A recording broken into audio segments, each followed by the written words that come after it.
Okay, so one more intermediate position. We looked at up, left, right. The other one is down. So let's just say David's playing stirrup position.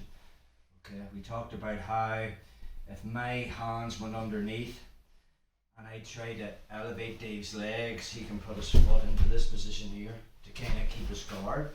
We also looked about how he can use the lapel anytime I try to pass this way, his foot's coming in, or if I try to pass this way, his foot's coming in, he's using the lapel against me. Another thing I could be doing is, if he has the lapel and he's in stirrup position, he isn't into lapel guard yet, like worm guard, squid guard, I can make grips on his pants. Now if he isn't using the lapel, my goal is just to step back and push his feet to the mat and walk around and I have the pass. But lapel guards is just a completely different battle.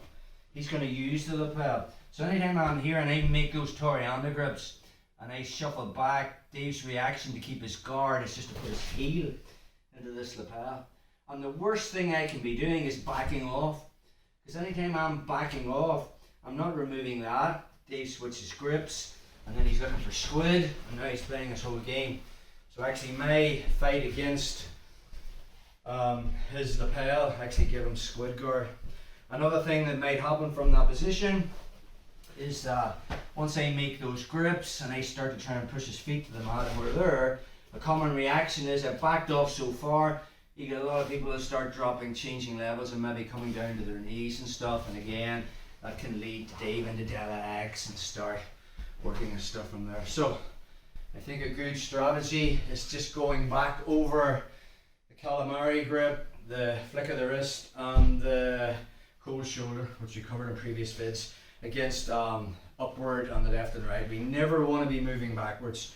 So anytime he's in the lapel guard, okay, I make those Torianda grips and I start to try. If I've missed the opportunity and he's got his heel in the lapel, we're just back into what we were doing. Okay, so again from that position, I'm going to start posturing, trying to find his toe and heel and just really rotating his heel out. And once I have the foot removed from the lapel, I can start putting weight on Dave and scoring now. There's separate vids on each one of them, so I'm not going into much detail. Second one was I make Torianda grips, I start backing off.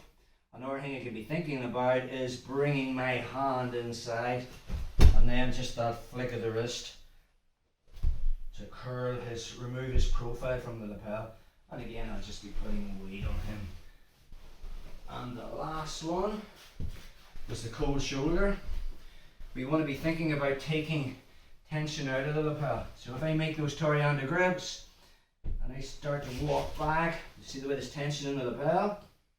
So if I start to bring my arm across and now when I've turned my back, there's a lot of slack in the lapel now.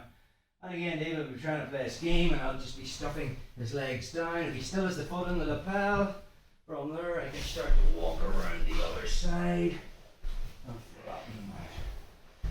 So just going back to previous ways of dealing with the foot in the lapel, I'm not trying to force the Torianda pass and backing off, which can lead to a lot of trouble areas.